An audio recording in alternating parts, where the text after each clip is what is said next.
Não era só fazer uma marcinha. Vamos lá, irmãos, para terminar essa.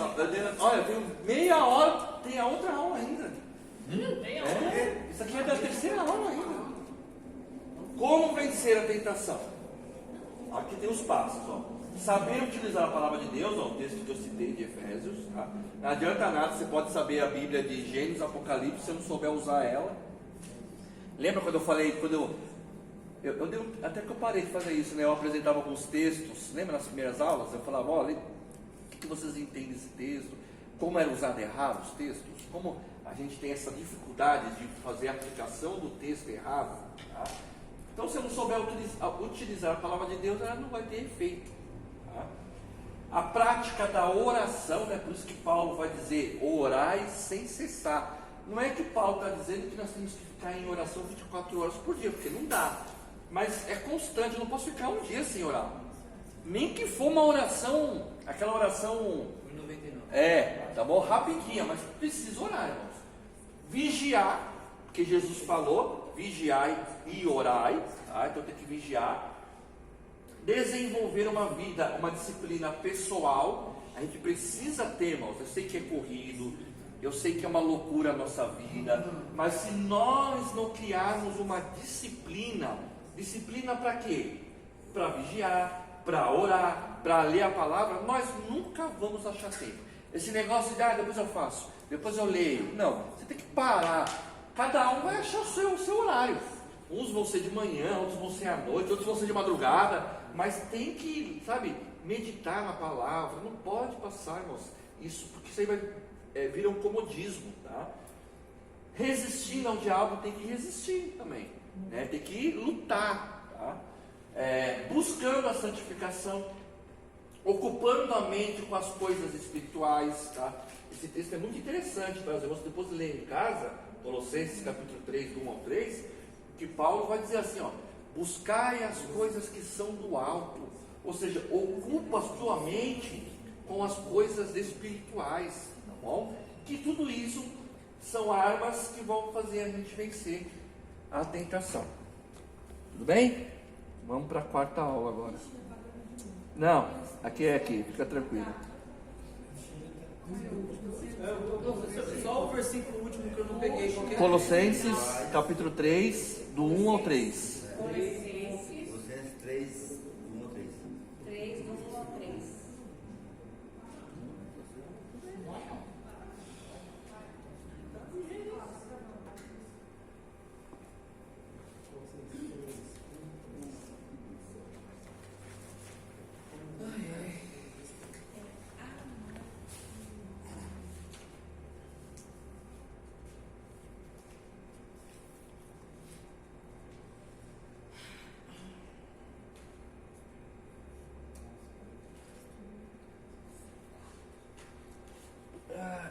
Meu Deus, que luta, né?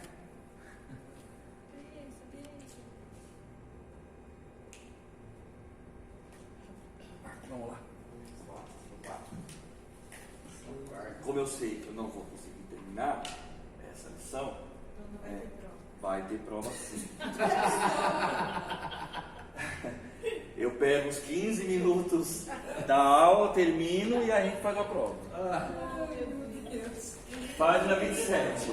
Fernanda tá rápido. Quem foi pegar? Foi Fernanda. Justo você, mano. Professora, com essa. Ela tá rápida no gatilho. Você vê? É a minha colega de trabalho, é que a gente ouve tanto isso que a gente também quer falar, na verdade. Vamos lá, irmãos. A classificação dos pecados. Embora a Escritura afirme que toda iniquidade é pecado, a Bíblia reconhece a existência de vários graus de sofrimento, tá? Se você ler Ezequiel do 32, do 17 ao 32, você vai ver que há lá, fala de julgamentos de nações, né, nações que serão mais punidas do que outras, tá? Por quê? Porque nós podemos entender da seguinte forma: existem pecados que são cometidos na ignorância, quando a pessoa não sabe que aquilo é pecado. Aí você pode dizer assim, a pessoa não sabe de matar. Não estou falando disso, né? Mas às vezes, por exemplo, tudo que eu faço, a Bíblia que diz, né? Tudo que que eu faço sem fé é pecado. Então tem gente que não sabe disso.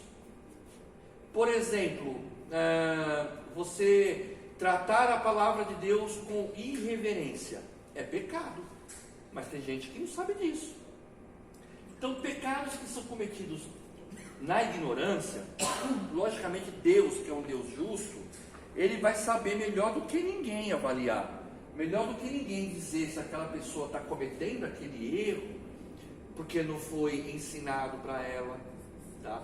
É o texto clássico de Oséias, capítulo 4, versículo 6, que fala assim: o meu povo é destruído por falta de conhecimento. Se você ler o texto, você vai ver que Deus fala assim, ó, e essa falta de conhecimento do povo é porque você, sacerdote, não está ensinando. Porque uma das funções do sacerdote era ensinar a lei para o povo. Então o povo errava porque não conhecia a lei, porque o sacerdote não ensinava. Então uma coisa levava a outra, levava o povo a errar por falta de conhecimento. E não sabia o que tinha que fazer, porque o sacerdote não ensinava. Então Deus estava cobrando de quem? Eu mesmo, no começo da minha fé, esse foi um dos primeiros textos que eu preguei. E eu me arrependo até hoje, porque eu pequei acusando a igreja. E quando eu fui ler o texto direito, eu fui ver que Deus estava acusando o sacerdote. Então, falou assim, ó, o meu povo está errando porque você, sacerdote, não está ensinando. E eu falei que o povo errava porque o povo não queria aprender. Mas não é, era o sacerdote que não ensinava. Mas quando a gente lê uma primeira vez esse texto, É que tem que ler o contexto. esse erro. É aquele negócio da gente ler só o texto, ficar só no texto. Exatamente. Que a gente não vai pro, Interpretar, né? a gente não vai pro contexto, aí a gente se embaralha tudo, né? E aí quando você é novo, você acha que você é pregador, né? Você acha que você é No caso aqui, um Marco Feliciano, uma Malafaia da vida, pronto. Você acha que você está com a bola toda, aí você se lasca. Então Deus, Ele sabe avaliar isso, tá? Há também a culpa dos pecados cometidos à plena luz da consciência. A pessoa sabe que aquilo é errado. Por exemplo, Davi sabia que se ele cometesse o adultério, pegasse a Betseba, ele estava errado, ele sabia, tá? Primeiro que a mulher era casada, né? Não era uma solteira, ela era casada, tá? E era casada com um soldado dele, ainda por cima, né? Então, esses pecados cometidos à plena luz da consciência, também com certeza Deus vai punir da maneira que Ele saiba, tá? Por isso que é muito importante a gente saber, sabe? Isso é errado, não é? E aí vem uma questão na igreja que, na minha opinião, é um problema sério, porque a igreja, ela ensina que, aqui eu acredito que não, né? Assim, eu conhecendo um pouco da igreja, né? Ir para a praia, pecado. Tem igreja que ensina que ir para a praia é pecado. Ir no cinema, pecado. Ir no restaurante, pecado. Eu tô só, né? Mas ir para a praia tem igreja, Assembleia de Deus. Se for pego o irmão que foi para a praia, por causa das vestes ou por causa da praia? Das festas. tudo. A vestimenta. Tudo, não é por causa da vestimenta também não. Não é só por causa da vestimenta não. É por causa do contexto. Na praia você vai tem outras mulheres, outros homens, então você está ali no meio, não é um ambiente propício para o cristão. Com certeza, porque pega contra a sensualidade na igreja e vai para a praia, vê todo mundo desnudo. Então, mas aí o problema, irmão Obed, não está na praia, está em você que vê isso, a sensualidade em tudo. Exatamente. Hoje em dia, É. O problema está em você, não está nas pessoas. Está em você que está vendo. hoje em dia não precisa ir na praia. Exatamente. Você não precisa ir na praia. Aqui mesmo você pega. Então, né, vamos parar aqui, senão vai entrar na. Vocês estão entendendo o que eu estou falando? Então, assim, qual o problema que eu vejo? A igreja também não ensina para os seus membros o que é um pecado e o que não é, à luz da Bíblia, e o que não é. Por exemplo, aqui eu também sei que não tem esse problema, mas tem igreja que usa calça, mulher usa calça, é pecado. Aí, ainda quer provar na Bíblia, não, porque lá em Levítico está dizendo que a mulher não pode usar roupa de homem, como se naquele tempo existisse calça, né? Eu já vi em igreja que você também não podia Mas se você pregar de barba. Você, desse jeito que você está agora, Já era. na igreja onde eu, não é na igreja que eu estou agora, Já era. que na igreja presbiteriana, o que mais tem é homem com barba. Na assembleia onde eu congreguei 15 anos, desse jeito que o irmão Roberto está, banco. Estou falando sério, não estou exagerando não, moço. Banco. Ainda mais se ele tiver cargo. Acho que eu vou tirar pra ver se. O irmão Obed, com barba assim, banco. Tem uma assembleia. Na Assembleia de Deus, irmão, bigode. Não pode, imagina a barba. Professor, é a camisa do Corinthians, pode? Não, isso aí é heresia, já falei. Ei, professor. A igreja mais problemática da Bíblia é Coríntios. É a mais problemática. Não, eu fui convidado uma vez, só que como barba e meu cabelo. É, não irmão. pode. Pra você ver os Aí me absurdos. convidou, entendeu? A barba e o cabelo. Eu tenho que tirar. Falei, então. Ver televisão há 30 anos atrás Não via. era pecado. Verdade. A minha sogra, que Deus já recolheu, Deus, Que Deus eu tenho. ela. Tá gravando? Sabe que a minha esposa não vê. Não vai ver, não. A minha sogra foi dirigente do círculo de oração por 30 anos. Ela contava, quando surgiu a televisão, não é todo mundo que tinha condições de ter televisão, né? Mas depois cada um foi comprando, né? Aquelas televisãozinhas usadas, né? Quantos irmãos da Assembleia de Deus foram excluídos da igreja porque estavam sem televisão e morreram excluídos da igreja? A Deus é amor, assim também. A Deus é Mas amor. eu conheço. A Deus é amor chega ao absurdo de dizer que fala que a televisão é a imagem da besta. Porque lembra que antigamente as televisões precisavam daquela antena interna? A Deus é amor dizia que aquela antena tinha, né, o chifre, era a besta do mar e a besta da terra, de Apocalipse 13. A Deus é amor, irmãs, as irmãs não podiam rapar a perna. É hoje. Absurdo. Fala se isso não é um absurdo. Eu tenho uma bastante. É um absurdo, irmãos. Não está na Bíblia nada disso. Não está. A igreja, quando eu me converti lá, se eu usasse boné, era o diabo. É, Se entendeu? assoviar, era o diabo. Mas o negócio é sério. Ainda hoje. Eu não estou falando de coisa de 20, 30 anos atrás. A televisão não, né? Porque hoje a maioria das igrejas até usa a televisão para usar os seus programas, né? Mas vestes, irmão, eu tive um pastor, esse foi um dos motivos, tá? Não vou dizer que foi o único, que eu saí da Assembleia, porque não aguentava mais, confrontava com a Bíblia.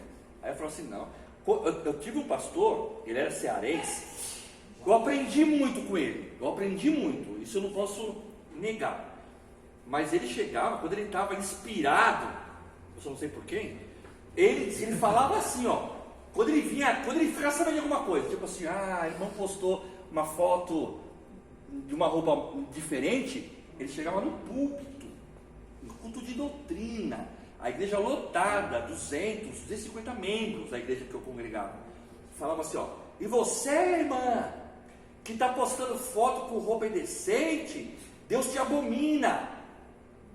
Falava desse jeito, irmãos, desse jeito, matava a pessoa, matava. Hoje acontece isso, não estou falando de coisa do passado não, tá? E coisa que eu vi, tá? Esse pastor, ele sofreu um processo, porque uma jovem de 14 anos, ela fez o penteado black, era filha de presbítero, sabe o que ele fez? A igreja inteira, de pé para receber a bênção apostólica, a menina, a Lara, foi aluna minha na escola dominical, lá no fundo, era uma bênção a menina, o pai dela no púlpito, presbítero, né? O pastor, a igreja pronto, já tinha pregado, já recebia a bênção.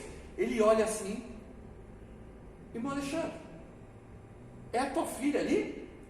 Irmão Alexandre, minha filha. Aquele cabelo? Se ela não arrumar o cabelo dela, ela não canta mais nos adolescentes. Nossa. A mãe da menina não estava nesse dia, mas ficou sabendo. Ela chama Renata, a mãe dela. Deu polícia, deu processo, ele teve que pagar R$5.000 de indenização para a menina. Bem feito. É, bem feito. Isso não foi muito tempo, não, irmão. 2 anos antes da pandemia. 2 anos antes da pandemia. Mais ou menos, 2, 3 anos antes da pandemia. Absurdo, absurdo. A menina, ela chegou pra mim, a Lara, falou assim: irmão Renato, eu tenho vontade de sair daqui e ir pra Umbanda. Eu falei assim: não faça isso, Lara. Pelo amor de Deus, não faça isso. Mata. Aí o que fizeram? A família saiu da igreja. Foi pra outra, foi pra sede. Porque falou assim: aqui eu não fico com ele. E eu vou tirar a razão da família? Não. Meu irmão, a minha filha foi vítima disso, numa assembleia que a gente congregou desde a infância. Eu congreguei desde a infância. Sabe que eu viajava muito, ela ia com a minha esposa. Ela foi impedida, porque ela cantava nos jovens. Em 88, 89, a moda das jovens, daquelas saias bem coladas que ia até lá embaixo. Ela trabalhava com uma irmã que vendia esse tipo de saia. No pagamento ela pegou uma saia daquela e foi para o culto no domingo. Inclusive era culto de Santa Ceia. E eu estava viajando, não estava lá. Quando eu cheguei, eu soube a notícia. O pastor Daniel, um pernambucano daqueles bruto ao extremo, ele chamou minha esposa e falou: fala para sua filha sair do grupo dos jovens, que hoje é dia de Santa Ceia, e do jeito que ela está vestida, ela não vai cantar e nem vai tomar essa coisa. Tô falando, irmão. O negócio é assim. Quem congregou só aqui, dá graças a Deus, irmão. Quem já teve outras experiências sabe o que. Experiências na Assembleia. A Assembleia de Deus. Agora está um pouquinho mais liberal, o pastor José Alberto está meio velhinho, né? O filho dele já é um pouquinho mais liberal. A tendência é que daqui a alguns anos isso esteja diferente. Mas eu vou dizer para os irmãos, eu vi cada absurdo de pastor chamar as irmãs de estar usando roupas de prostituta, desse tipo. Estou me falando, irmão, não estou exagerando não. Deus que está no céu. Então assim, irmão, você olhava assim, você se segurava no banco. Vai cair a igreja, né? A melhor coisa é não comprar roupa nova. Isso que eu estou falando, o negócio é sério, irmão. Comprar roupa nova. Agora, tudo isso por falta de Também era pecado. conhecimento. Prega sem ter conhecimento. Fala sem ter conhecimento. É terrível. Essa passagem das vestes, que a mulher não deve vestir as vestes de homem, é que ela não deve assumir o papel do homem, né? Não, é porque tinha uma diferença mesmo. Mas as roupas comuns na época do Antigo Testamento e de Jesus eram as túnicas. Havia túnica tanto para a mulher como para o homem. A diferença era o lado que era fechado. E havia uma roupa por baixo. Os homens usavam tipo um fraldão. É um fraldão, antigamente, né? Então, está falando desse tipo de vestes. Entendeu? Não que a mulher não pode usar calça. Nem existia calça ainda. Nem existia. Professor, mas não vai longe. Meu filho, não sei se você já viu meu filho Miguel. Nosso filho. Lembro dele, lembro que fica lá em cima, né? Cabeludo. Isso, lembro. Cabelão. E ele com cabelo curto. Na igreja que nós frequentávamos antes, inicialmente isso foi um problema. Na Assembleia, o seu filho. Como que eu com cabelo curto e ele com cabelo curto? Banco comigo, né? Exatamente, mulher cabelo curto, irmãos, é um absurdo. Uma peruca pra ela. Eu sofri, a primeira vez que a gente entrou na igreja, eu vi os olhares assim, tão ingênuos, sabe? Assim, o que está acontecendo? Aí passou um tempão, eu soube pelo próprio professor, você sabe que você causou uma estranheza. Eu falei, o que eu fiz? O seu cabelo e tal. Foram coisas que começaram a mexer. Seu cabelo, meu Fernando, para não ficar só no Roberto como exemplo, Obrigado, seu obrigado. cabelo curtinho, na Assembleia de Deus, Banco comigo. banco. Raspa lá e cola. Não, é sério. A irmã não vai ter oportunidade nem para dar um amém. Negócio é sério, irmão. E dependendo ainda da região, você vai lá onde eu moro, no extremo leste, é mais rígido ainda. Você vai para as regiões do centro, Tatuapé, ali, as assembleias estão mais liberais.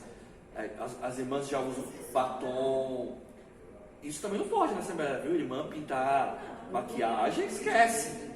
Eu fui Brinco, esquece.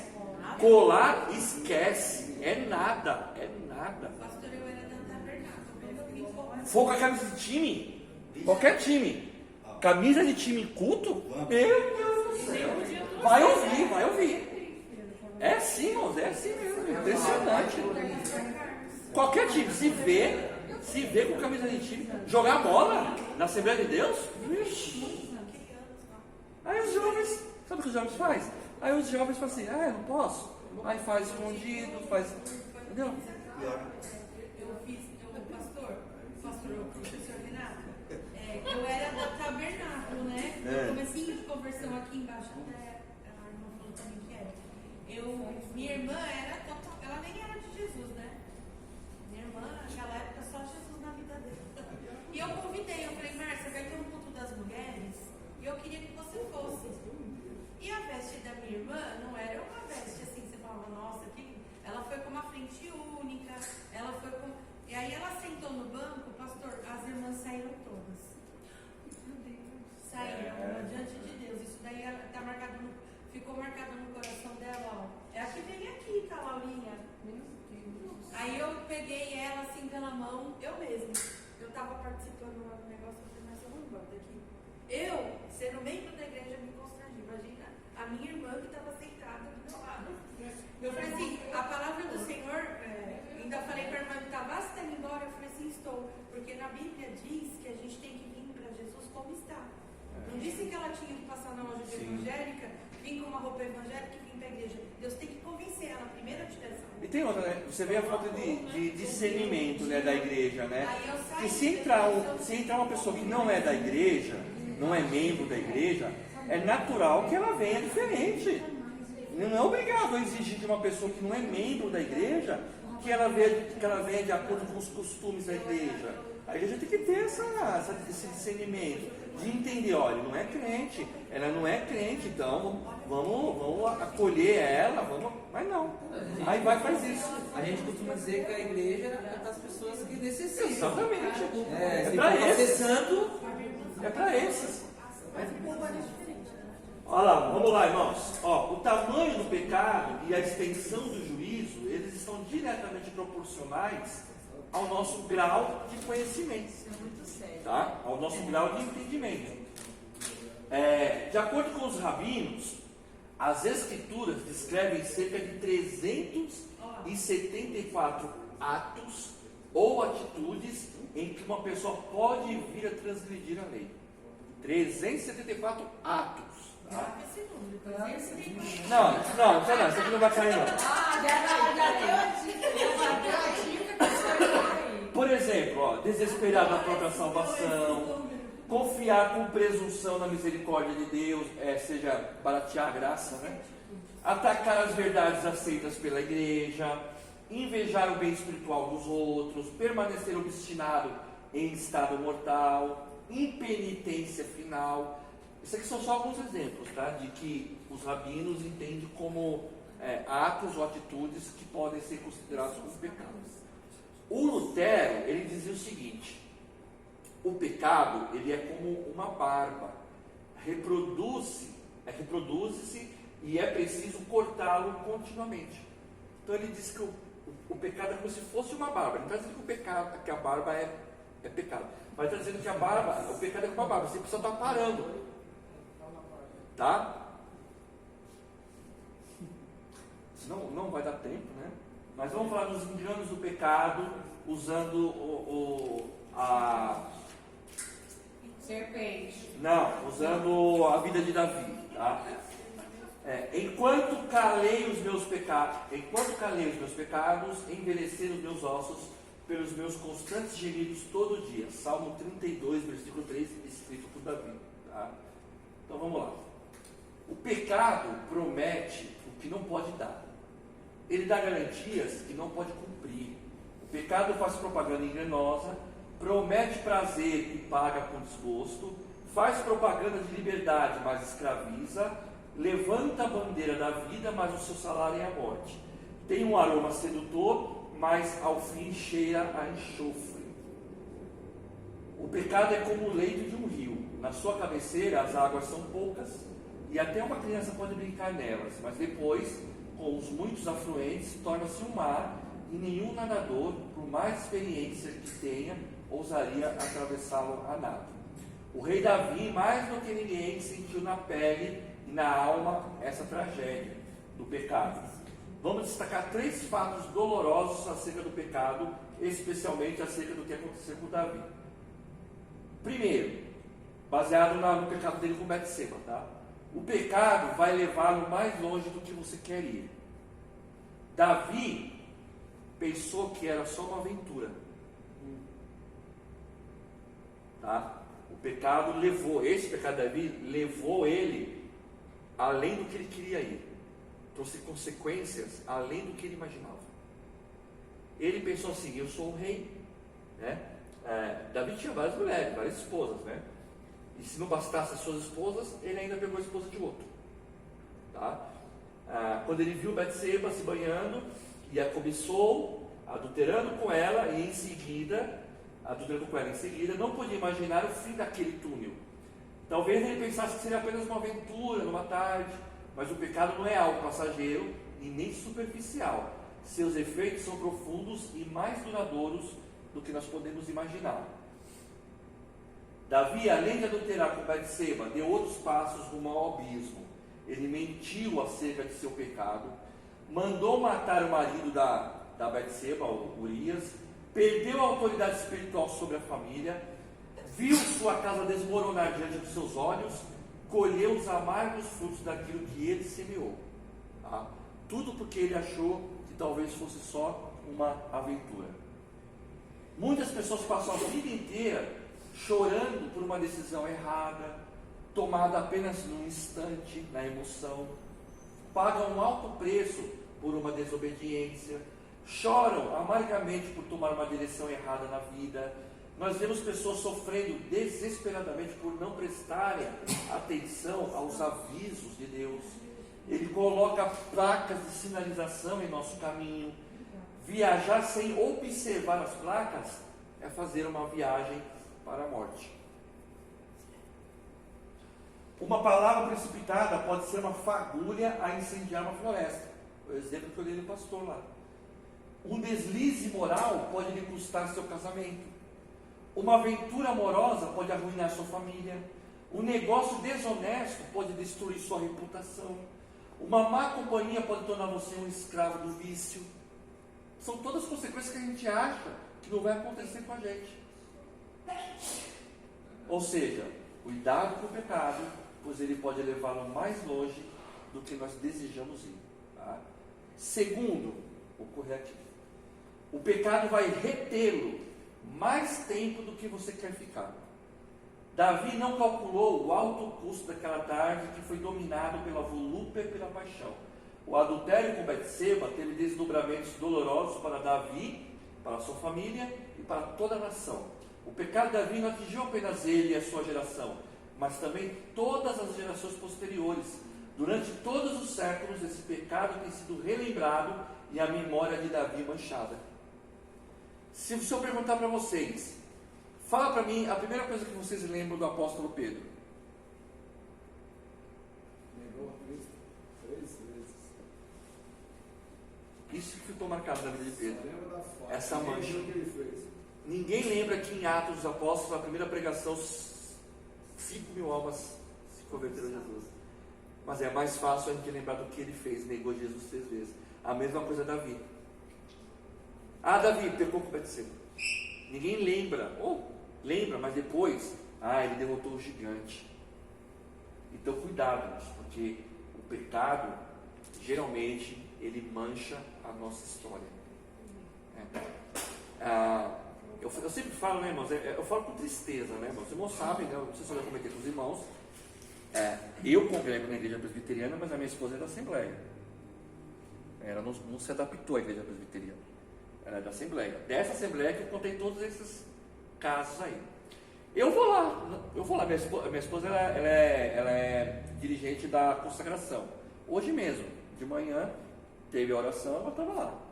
Então, quando eu vou lá, eu sou bem recebido, as irmãs gostam de mim, o pastor me recebe, eu tenho oportunidade lá, não tem problema nenhum. Né? Mas a igreja da minha esposa tem problemas que é impressionante como ela consegue ter. Parece a igreja de Corinto, uma bênção, mas cheia de problema. Tá? E quando eu vejo essa questão aqui, ó, da memória, lá tem um irmão que ele já caiu em adultério 3 vezes. Caiu agora recentemente. Mas uns 2 meses, 1 mês, 2 meses ele caiu. Está em disciplina. E ele é um obreiro. Ele é um presbítero da igreja. Quando ele agora não é que ele está em disciplina, mas quando ele subia, antes de ele cair para pregar, toda a igreja falava assim, não, isso aí não é irmão que adulterou? Não é irmão que pecou? Quer pregar santidade? Eu não estou julgando, mas você vê como o pecado mancha a memória. A pessoa vai dizer assim, o que ele quer falar sobre isso, se ele é a 2ª vez e agora é a 3ª que ele caiu? Ninguém dá crédito.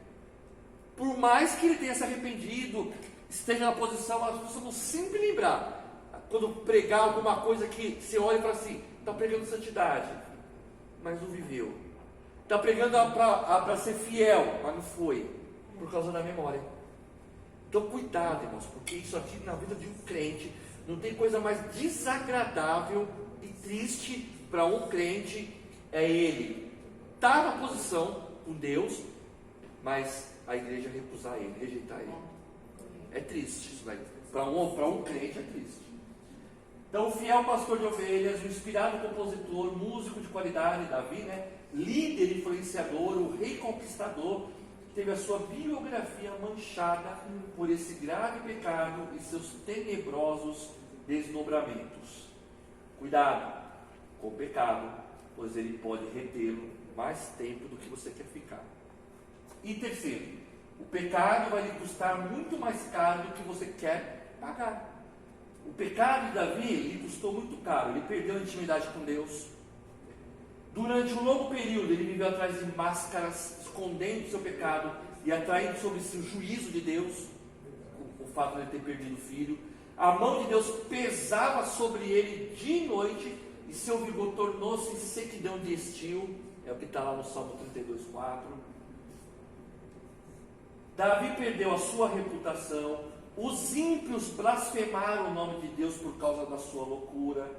Depois Davi perdeu o filho do adultério, a criança morreu, a despeito da insistente petição de Davi, tá? Ele pediu, mas Deus não a ouviu.